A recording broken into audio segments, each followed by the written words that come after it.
Hello guys and welcome to this video. मेरा नाम अनीश चौहान और आज की इस वीडियो में हम पढ़ेंगे इस नोटिस को और एक एक चीज़ को हम जानेंगे कि क्या क्या यहाँ पर लिखा हुआ है, क्या गाइडलाइंस हैं और क्या क्या चीज़ आपको फॉलो करनी है at the time of reporting. और आपके लिए बहुत सारे डाउट्स क्लियर होंगे इस वीडियो के थ्रू, तो इस वीडियो को एंड तक देखिएगा। तो स्टार्ट करते हैं फिर।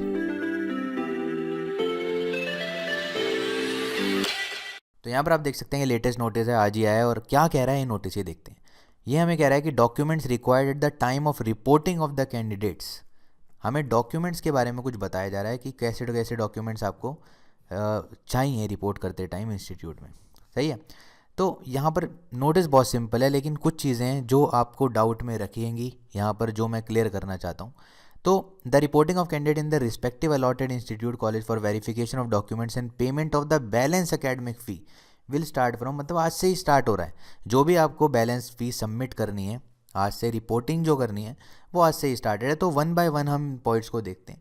सबसे पहला पॉइंट आपको क्या कह रहा है? कह रहा है कि documents required the time of reporting, the candidate are required to report and join their respective affiliated colleges.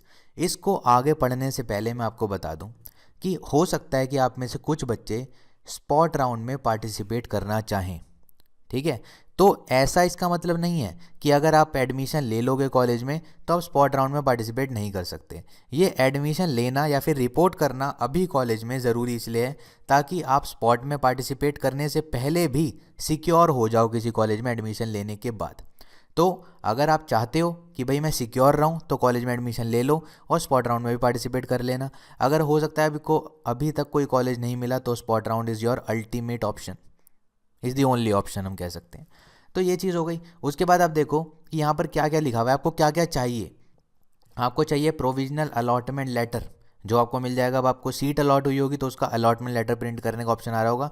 उसके बाद ये बहुत डाउट आ रहा है बच्चों को कि रिसीट ऑफ पार्ट अकेडमिक फ़ी। आप में से कई लोग कहेंगे सर पार्ट अकेडमिक फ़ी रिसीट का तो कोई ऑप्शन ही नहीं आ रहा, कहाँ से मैं प्रिंट आउट निकालूँ, इसका कहाँ से लूँ। तो आप एक बात ध्यान रखना, लास्ट टाइम तक क्या होता था, पिछले साल तक, कि लॉगिन पोर्टल पर ऑप्शन आता था कि प्रिंट पार्ट अकेडमिक फ़ी रिसीट। तो बच्चा वहाँ पे क्लिक करता था और प्रिंट निकाल लेता था। अगर आपके पास अभी तक ये ऑप्शन नहीं अवेलेबल हुआ तो आप क्या करेंगे, जिस पेज पर आप देखते हो यहाँ पर ट्रांजैक्शन आईडी लिखी हुई है, ठीक है, और आपका लिखा हुआ है कि आपने 40,000 भरे हैं, ठीक है, और आपको इस तरीके से लिखा हुआ है, जिस पेज पर ऐसे आपका बना हुआ है कि आपने काउंसलिंग फ़ी भरी है 1000 रुपीज़ या 2000, ठीक है, उस पेज पे आप कंट्रोल पी दबाओ या फिर साइबर कैफ़े चले जाओ और कंट्रोल पी कमांड दे के आप उसका प्रिंट निकाल लो। सही है। इसी पेज का निकाल लो जहाँ पर दिखे कि आपका ये ट्रांजैक्शन आईडी है और यहाँ पर आपने इतनी फ़ीस भरी है। तो वही आपकी पार्ट अकेडमिक फ़ी रिसीट की तरह काम करेगा, अगर आपको अलग से कोई ऑप्शन नहीं आ रहा तो ये बहुत इंपॉर्टेंट डाउट था जो मेरे को क्लियर करना था आपका।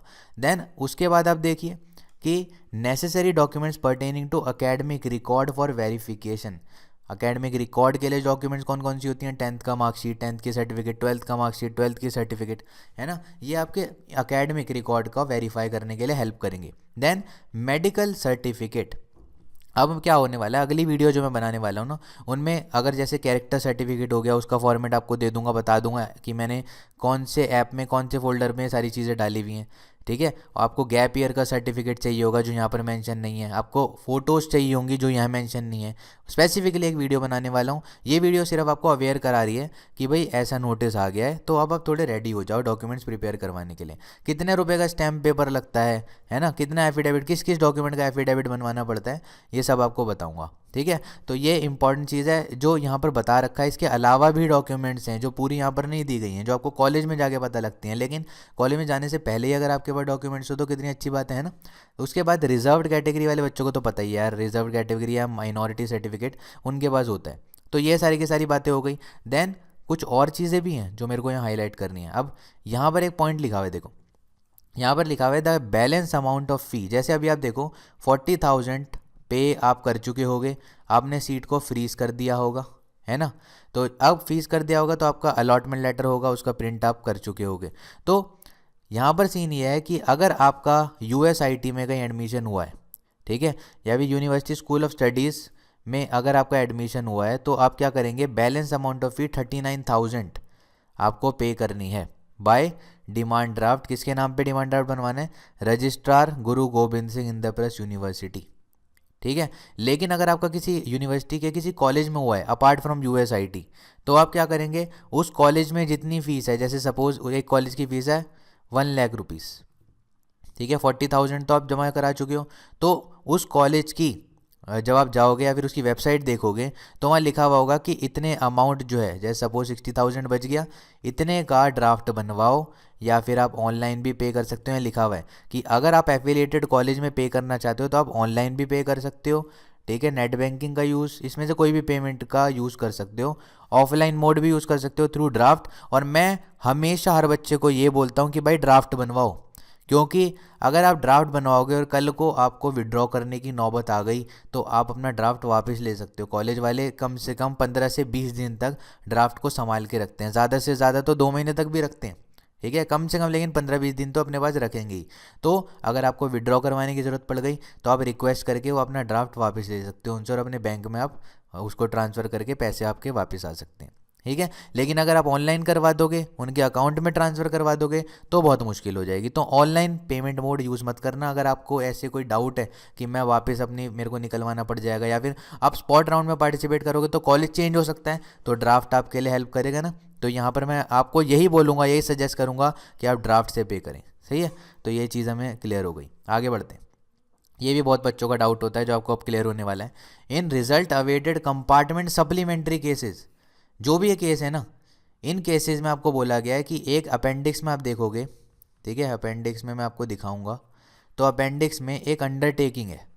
ये अंडरटेकिंग का एक डॉक्यूमेंट है, उस डॉक्यूमेंट में ये लिखा हुआ है कि अभी मेरा रिजल्ट नहीं आया है, लेकिन मेरा रिजल्ट आते ही जो रिजल्ट आएगा मैं अपने कॉलेज में सबमिट करा दूंगा। तो यहाँ बोला गया है कि 31 दिसंबर तक आपको मौका दिया है कि 31 दिसंबर तक आप अपनी जब तक आपका रिजल्ट नहीं आता तो 31 दिसंबर तक कॉलेज वेट करेगा आपकी, ठीक है। उससे पहले अगर आपका रिजल्ट आ गया तो आप अपना रिजल्ट की डॉक्यूमेंट जो है कॉलेज में सबमिट कर देंगे। अगर 31 दिसंबर के बाद आया तो आपका एडमिशन कैंसिल हो जाएगा, या फिर आपने अगर अपने डॉक्यूमेंट सबमिट नहीं करे तब भी आपका एडमिशन कैंसिल माना जाएगा। तो जो भी रिजल्ट अवेटिंग स्टूडेंट्स हैं वो 31 दिसंबर आपको लास्ट दी गई है, लेकिन at the time of admission जो कि आप अभी आप ले सकते हो, तो आपको सिर्फ एक अंडरटेकिंग सबमिट करानी है। वो अंडरटेकिंग कैसी दिखती है, अब जब मैं अपेंडिक्स दिखाऊंगा आपको, अभी मैं दिखाने वाला हूँ इस नोटिस के बाद, तो आपको पता लग जाएगा कि अंडरटेकिंग कैसी दिखती है, सही है।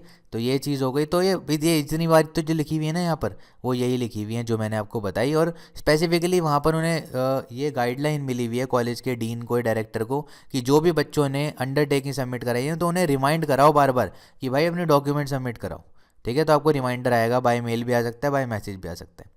उसके बाद एक और अच्छी चीज़ है यहाँ पर जो नोटिस में लिखी हुई है, वो ये है कि जो बच्चे, जैसे अभी कोई बच्चा रिमोट एरिया में है, वो भी नहीं आ सकता, कोविड की सिचुएशन की वजह से वो घर पे है अपने, और यहाँ आना खतरे से खाली नहीं है, तो इंस्टेड ऑफ फिजिकल रिपोर्टिंग, अगर किसी का रिलेटिव है, ठीक है, किसी के रिलेटिव यहाँ रहते हैं और वो बच्चा नहीं आ सकता, तो उसके रिलेटिव उसके बिहाफ पर उसकी डॉक्यूमेंट सबमिट कर सकते हैं, ठीक है। ये चीज़ें यहाँ पर बताई गई हैं, जो भी डॉक्यूमेंट्स हैं रिलेटिव कर सकते हैं, या फिर कॉलेज में ऑलरेडी गाइडलाइन जारी की गई है कि अगर कॉलेज ऑनलाइन मोड से डॉक्यूमेंट वेरिफिकेशन और रिपोर्टिंग करवा सकता है, स्टूडेंट की ऑनबोर्डिंग करवा सकता है, तो आपका ये प्रावधान वहाँ पर दिया गया है, सही है।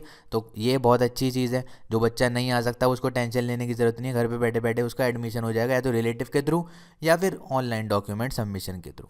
तो ये सारी की सारी बातें इस नोटिस में, थोड़ा सा टाइम लगा इस नोटिस को बताने के लिए, लेकिन ये बहुत इंपॉर्टेंट चीज़ है। अगली वीडियो आपकी डॉक्यूमेंट से रिलेटेड होगी, और आप बहुत टाइम से बोल रहे थे कि सर कौन सी डॉक्यूमेंट कैसे क्या होगा, वो अगली वीडियो से क्लियर हो जाएगा। आई होप ये वीडियो पसंद आई होगी, लेकिन इसको एंड करने से पहले एक झलक आपको अपेंडिक्स की भी दिखा देता हूँ मैं।